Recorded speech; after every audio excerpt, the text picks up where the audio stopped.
मुस्तफा कत्ल केस, मुलजिम अरमुगान अदालत में बेहोश, रिमांड पर पुलिस के हवाले कर दिया गया। कराची में नौजवान मुस्तफा आमिर के अगवा और कत्ल के हाई प्रोफाइल केस के मुलजिम अरमुगान को सिंध हाई कोर्ट में पेश कर दिया गया, जहां अदालत ने ATC 1 का फैसला कलअदम करार दे दिया। ATC 1 ने जेल कस्टडी का फैसला दिया था। बाद अज़ा मुलजिम को अदालती हुक्म पर ATC में पेश किया गया, जहां से उसे 4 रोजा रिमांड पर पुलिस के हवाले कर दिया गया।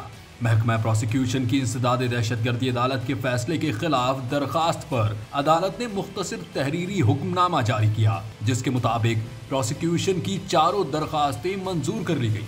अदालत ने ट्रायल कोर्ट के 10 और 11 फरवरी के अहकामात कलअदम करार दे दिए और हुक्म दिया कि केस के तफ्तीशी अफसर मुलजिम अरमुगान को इंसदाद दहशतगर्दी अदालत नंबर 2 में पेश करें।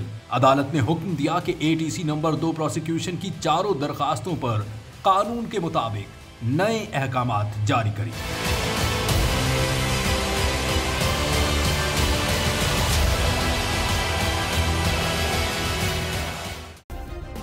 सब्सक्राइब करें और बेल दबाएं ताकि कोई खबर रह न जाए।